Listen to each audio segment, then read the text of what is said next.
চারটেই central park থেকে স্বাস্থ্য ভবন পর্যন্ত এই 5 দফা ন্যায্য দাবিকে আরো দৃঢ়ভাবে সুপ্রতিষ্ঠিত করতে রাজপথে মহামিছিলের জন্য সমাজের প্রত্যেকটি স্তরের সমস্ত শুভবুদ্ধি সম্পন্ন সমস্ত সোজা সিদ্ধারা যুক্ত যে নাগরিক সমাজ প্রথম দিন থেকে আমাদের এই ন্যায্য দাবির আন্দোলনের পাশে এসে দাঁড়িয়েছে, তাদের আমরা এই মহামিছিলে আহ্বান জানাচ্ছি।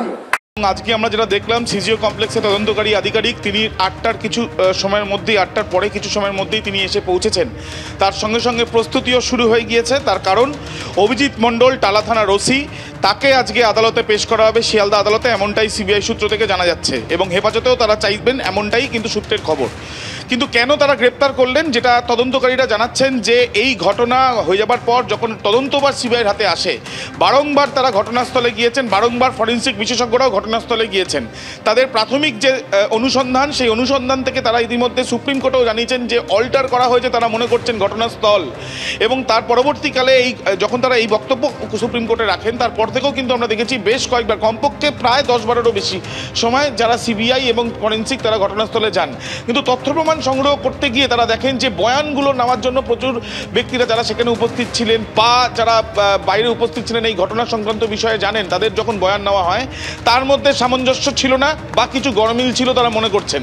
এবং এই যে তদন্ত করতে শুরু করেছিল যারা, অর্থাৎ টালা থানা, সেই টালা থানার যে প্রাথমিক ফাইন্ডিংস বা তাদের তরফ থেকে যে সিসিটিভি ক্যামেরার ফুটেজ থেকে আরম্ভ করে অন্যান্য বিষয় যেগুলো সংগ্রহ করা হয়েছিল, যেগুলো সিবিআইকেও দেওয়া হয়েছিল, সেই বিষয় নিয়েও কিন্তু খতিয়ে দেখার পর তদন্তকারীরা মনে করছেন যে কিছু না কিছু সমস্যা রয়েছে বা কিছু না কিছু ক্ষেত্রে তারা মনে করছেন যে তথ্য প্রমাণ লোপাট করা হয়েছে বা তথ্য প্রমাণ নষ্ট করা হয়েছে এবং কোনো না কোনোভাবে সুবিধা পেয়ে যাচ্ছে এই ক্ষেত্রে যে যারা এই ঘটনার সঙ্গে রয়েছে বা যে এই ঘটনার সঙ্গে রয়েছে সেই ক্ষেত্রে।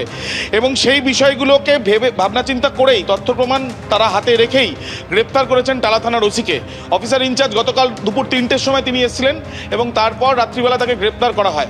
এবং তার সঙ্গে সঙ্গে সন্দীপ ঘোষ, যিনি হাসপাতাল কর্তৃপক্ষ হিসেবে প্রিন্সিপাল ছিলেন, তিনি তার ভূমিকা নিয়েও তাদের প্রশ্ন রয়েছে। অর্থাৎ তথ্য প্রমাণ সংগ্রহ করতে গিয়ে যে প্রাথমিক যে সমস্যার সম্মুখীন হয়েছে সিবিআই, সেই সমস্যা থেকে তারা মনে করছেন যে এই ক্ষেত্রে কিছু না কিছু লুকানোর চেষ্টা হয়েছে এবং সেই জন্যই তারা আরও জিজ্ঞাসাবাদের প্রক্রিয়া চালিয়েছেন এবং অবশেষে এই ঘটনায়, অর্থাৎ ধর্ষণ খুনের ঘটনায় প্রথম গ্রেপ্তার কালকে তারা করেছেন।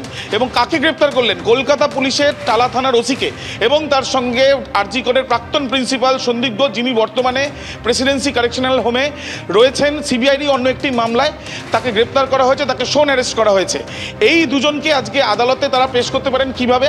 প্রথম, অভিজিৎ মণ্ডলকে তারা সিজিও কমপ্লেক্স থেকে নিয়ে যাবেন শিয়ালদা কোর্টে। সেই ক্ষেত্রে সন্দীপ ঘোষের ক্ষেত্রে তিনি যেহেতু প্রেসিডেন্সি জেলে আছেন, তাই প্রেসিডেন্সি জেল থেকে তাকে শিয়ালদায় নিয়ে যেতে পারেন বা ভিডিও কনফারেন্সের মাধ্যমেও তার শুনানি হতে পারে।